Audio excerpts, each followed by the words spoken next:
Welcome back to another episode of Dentistry's Growing with Grace podcast. Join Grace and her guest of the week as they discuss lessons learned in the industry and explore unique insights into ethical growth. Hello and welcome back to Dentistry's Growing with Grace. I am very excited to have my friend Dr. Mokbil here with me today. Dr. Mokbil, thanks so much for being here. My pleasure. Thank you for having me. Yeah, so tell our listeners and our audience a little bit about you and how you practice and your role really in dentistry. Definitely. So I graduated my first dental school in 2012. I'm a foreign trained dentist, and after I moved to the state, I had to go through dental school again and do my boards and everything. So technically, I moved to California about 5 years ago, and I started practicing in a DSO. For like few months, I was not happy about it. Meanwhile, I was looking for opportunities, and I always saw those big offices, nice offices, and I was wondering, what are these offices? And then after research, I figured out that those offices are owned by dentists, but they're in a partnership with Pacific Dental Services. So long story short, I reached out to a recruiter. She introduced me to a regional manager, and then there was an office that is like 10-15 minutes from my house. That was in the build, and that was my first office. It was a brand new office I bought from. Basically, we started from scratch. Me and my, Pacific Dental Services, my partners. Since then, I'm an owner in 4 offices.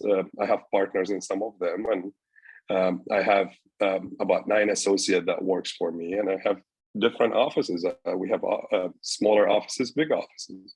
One of my offices is about 18 ops, and it's really big. We have every single specialty in the house. So yeah, that's basically me. One other thing, I do a lot of. I enjoy doing implants, and I do a lot of implants, full mouth rehab. So basically, that's what I'm kind of focusing on now. That's awesome. Congratulations. It's amazing to hear your success, and even that obstacle of coming to the States and then knowing dentistry and already having your credentials and then having to kind of get them again, get that credentialing all over again. I can only imagine the challenge in that. So to hear your story is very inspiring. So I know that in dentistry, yeah, my pleasure. So I know in dentistry, the word DSO it can be taken 2 ways. It's either something that people kind of aspire to, or it's something that they kind of villainize and they see in as kind of a negative thing. And it sounds like you've had an experience with a business model that wasn't a fit for you, and then an experience with a business model that is a great fit for you, where you're able to grow.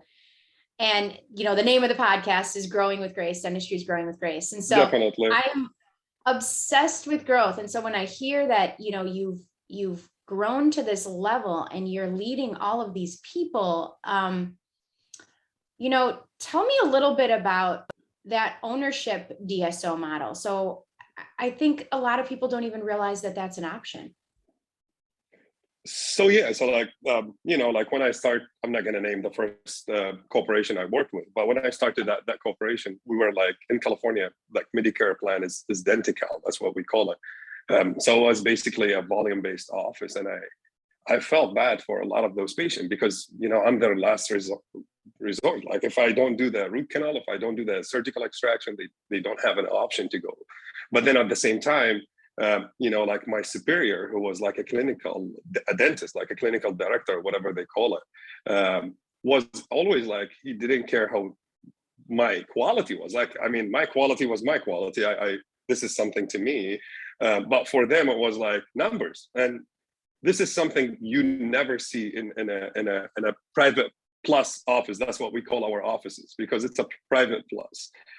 So when I joined PDS, like the core value of the company is what makes you like, what makes you like really motivated and happy to be in a part of this environment. I mean, the organization been there for over 25 years. They do a lot of great things on both on dentistry side and outside dentistry. But basically, the beauty about it is every doctor, every single office is different from the other office in a way of the clinical leadership. So every owner dentist would have some clinical culture that he enforces on his front back office associate specialist in the office, hygienist as well. And that's basically, it's like we say something that we really care about. We want to make patients healthier and happier. We want to keep patients for life. Our, you know, as for you as a marketing, and you're like one of the superstar in that field, like our main concern is like, we want to keep those patients in, and we want that referrals, like as what you teach and a lot of you know, other consultants teach about keeping that patient within the practice and having that patient refer back to you, his friends, family, neighbors, and whatnot. So those are some of the simple core value. Now, from a growth standpoint, like the growth level I had was exceptional. Of course, I don't think I would be able to do the same thing if I started on my own, just because of the level of classes I was able to get in, you know, all these CEs in clinical and business related to the dentistry or the model specifically. So yeah, I mean, for me, it was still, it's a great journey.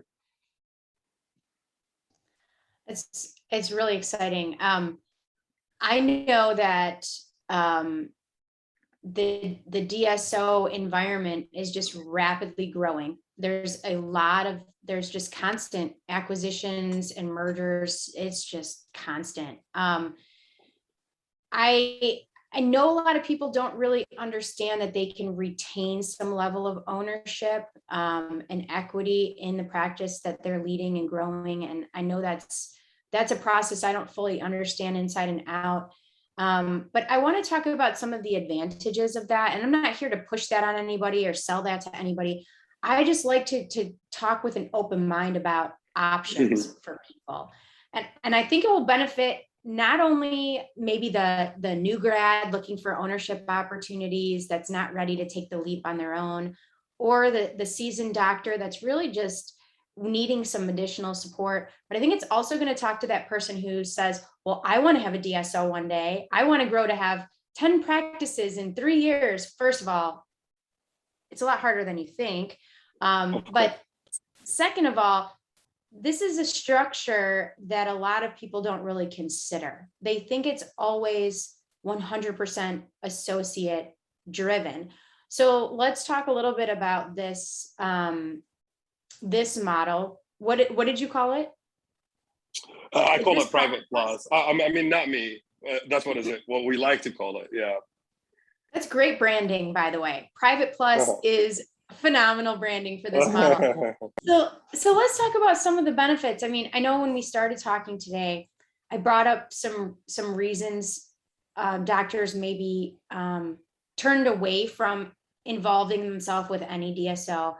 And that's because there's some structure there and there are some benchmarks there. So talk to me a little bit about the benefits of having that structure in place and the opportunity that comes along with that. So definitely, yeah. So you know, when I always talk about it, we have a model that model been tested, and it's basically like manuals and tons of manuals actually. That would be, if you're on this level, do this and it will work. And all I tell, like a lot of the time, you know, I get questions even from inside, like from other peers, like owner dentists who owns offices in different places, and they're like, "How can you do this?" And I'll be, don't reinvent the wheel, just follow the model. So the beauty about it is you have everything structured for you to be successful, and with all the growth, like, you know, growth figures and indicators, and you can pull any report you want. So basically, like, you don't have to risk anything with the beauty about the DSO. Now, A lot of multiple benefits comes with that. Of course, like when you have that power of like owning 800 offices or 900 offices, you're gonna get, you will be treated differently by suppliers, by dental labs, by almost everybody, right? So the cost of doing dentistry for us is cheap than the practice across the street. Now, I'm not claiming that we're the best of the best. I mean, we are one of the best models. There is a lot of great models, regardless if it's one single practice or 3,000 practices. There's a lot of great models in dentistry. Dentistry is not like a simple, science that, or like it's 1 + 1 = 2. There is a lot of different models. I mean, even the DSO I joined, they've been doing their business for 30 years. So if it's not successful models for them, they would have been shut down, like bankrupt long time ago, right? The problem we're facing now with dentistry is like, especially with the fresh grads, a lot of students or dental school, they don't teach really like business and how to own an office and how to operate offices. And it's funny because, a lot of dentists retired after COVID. They were like, I don't want to restart. I'm tired of this. So they sold offices. A lot of offices were for sale. The funny part, a lot of fresh grads had to bankrupt because they didn't understand that like how to operate a dental office, how to get profit. A lot of dentists, I think Mark talks about that. Mark Costas, I listened to his podcast, is they consider their income part of the profit, which is not true. So the income has to be separate. Like look into the P&L of the office. So now again, like to make it simple, there is a lot of options to be successful. We're one of these options. I think we're one of the great options to be considered, of course. Yeah, I think it's something to consider. I think anyone should consider their options. And I think that when you're picking a career path, you need to know what your options are. You need to know that you can have a piece of the pie without doing it all on your own, if that's what fits your personality, your skills, your strength. One of the things that holds new owners back a lot is the inability to take risk, the inability to say, yeah, I'm gonna invest in this marketing, or I'm gonna invest in this equipment, I'm gonna invest in this build out. And it just, every single decision feels so catastrophic. And it can be a risk. But if you're in a model like this, if you've got the support like you had in this environment, that risk comes down a lot because it's been done already. They have the way to pick the right location to make sure that there's a need in the community. Not just the marketing, but obviously everything else, recruiting, support, and everything. So when you have that much structure, it's just the success is more predictable, in my opinion. Definitely, so, it's more predictable. And if you don't have that structure, you can get that structure by finding the right advisors and employing the people that have been through it, who have done it.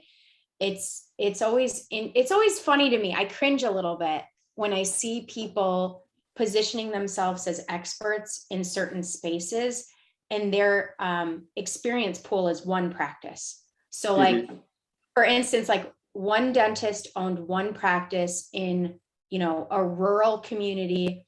They marketed it and they grew quick because they were like the only dentist in town and there was a great need. And now like the next day, they're like, I'm going to be a marketing consultant because I grew my practice. I'm like, okay, so you're going to advise that Manhattan practice from your one experience. I have to keep my mouth shut because I don't want to be rude or disrespectful, but I'm also like, oh, that's bad advice. There's a lot, right? There's so much bad advice on social media. Do you see that too? Oh, I see that. And I Everyone's see, a lot of, everybody's an expert. Everybody want to give you an advice on, because again, like dentistry is a huge huge business sector, like and it comes from equipments, materials, everything, like so I see a lot of consultants, a lot of like marketing agencies. Like nowadays, like you get approached by a marketing agency every day, and like sometimes when I listen to your like your podcast and hear you talk about like, oh, pay per show, pay per whatever, get this, get that. I mean, sometimes it's just a simple idea. Like I think people should do their research and find the right person. If you're not in that model, there is a lot of great people like you, other people, like they have podcasts, they have a lot of like word of mouth, and people are recommending them, and they should just like I know like you do a lot of free consulting and talk to people, and I referred one of my friends to you, a matter of fact. So yeah, so there is a lot of good people who are looking, like they enjoy it, they have passion. It's not only about like their growth or like they're going to charge you certain fee or whatever. No, when people are passionate about what they do, those are the people you should look for. Those are the people should you partner for and take advice from. But other than that, like you should do your research. Like if you're in Manhattan, don't go to that doctor, please. Exactly. And the other thing too is, and this is a little bit of a tangent now, but a lot of people meet with marketing companies, and marketers are naturally pretty good salespeople because we're always in that mind space. We're always thinking about like growth and the sale. And it attracts, I think, some of the shadiest people in the world into the marketing field. And so it's really hard to sift through who's authentic and passionate and who's just a good salesperson. It is very tough. And I always ask people now, I know you've got a lot of options. I know you've talked to a lot of people, but did they talk to you about numbers? Did they talk to you about tangible expectations? With this company, what's their expected new patient acquisition cost for this method, for this type of patient? And every time, silence. I mean, silence. So they're like, yeah, I'm going to put, $1,000 into a dental implants marketing campaign. I'm like, okay, let's talk about realistic expectations for that $1,000, So that's it. There's a lot of learning that takes place when you get into ownership, and sometimes you have to learn it the hard way. Of course, yeah. And a lot of I've seen, like, I have a lot of dentist friends on both sides, like, private practice. I have specialist friends. And sometimes when it comes to marketing, a lot of people, they think if I'm going to spend marketing, I'm going to get a lot of patients and I'm going to be able to get my treatment accepted, which is not true. Like sometimes people will put crazy budgets on marketing and then their office is not picking up the phone, or they lack treatment acceptance, and or like patient calls in and they're like, oh, we're booked like 3 weeks out, and we know like how that going to be on patients. So basically you're draining, or like you're losing all of that money, and then now you're blaming the marketing company or like the whoever is consulting you. So it's again like in what I tell people, regardless of your point, if you want to grow, you have to have a plan. You have to have a written plan. You have to have a manual. If you don't have a plan, then you don't have anything. You have to go back to that plan, at least like a 5 years of plan. What do you want to do? Like, you graduating school, you want to place implants, you want to own your office, you want to go to specialty. It's your brand. So you have to create that brand and you have to create that plan and work within that time period. Now, put like, as they say, like shoot for the moon, land on the stars. So shoot for something high, and then, even if you get 80-70%, it's better than nothing. Absolutely. What you said about the conversion at the front office, it struck a nerve with me, and I've got to respond. I totally agree with you. I see this so much. You've also got to know what Nancy's plan is. If Nancy's answering your phone, you've got to know, does Nancy feel overwhelmed? Is she motivated to see more than 10 new patients a month, or is she capping your growth because she feels overworked, underpaid, or underappreciated? So sometimes, the doctor owners, don't even know what's motivating their team and don't even know. I literally had a conversation with someone where I'm like, doctor, you had 60 phone calls to your office from this ad campaign last month, 60. And you're telling me that no one's called, but I have these calls and they're recorded, and what's going on over there? I'm like, who's at the front office? And it's like, well, we could never question Nancy. She's been here 20 years. I can't afford to lose her. I don't even know how she does what she does. I don't even have systems. I don't even know how to replace Nancy. Well, that's a different problem than your marketing not working. That's a very different problem. So yeah, you're hitting the nail on the head. I know that's going to help someone. That's going to challenge someone to dig a little. Yeah. So what advice would you give to, let's just kind of leave it here. What advice would you give to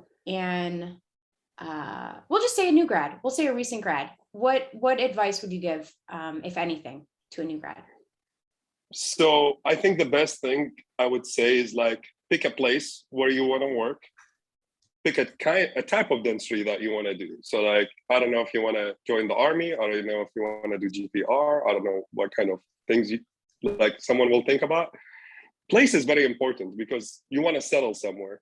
Look for mentorship. Like, don't think about money. I know I have a lot of freshest grads, new associates. Student debt is crazy, and I would be thinking about that. Like someone who finishes school, they still want to buy an office, want to buy a house.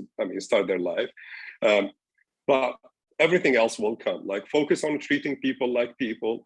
Get a lot of CEs, improve yourself, put a lot of skills under your belt, be able to, do more than just like fillings and bread and butter dentistry, because that's how everything is changing now. You wanna understand, like, especially implants, implant restorations, simple grafting. Those are procedures that can benefit you definitely. But the main thing is create your brand. Like if you, as I said, if you want to do specialty, if you want to do something, do it decide on that when you're like in second, third year of school. Don't decide on that, 1 week after you graduated. And start looking for mentorships.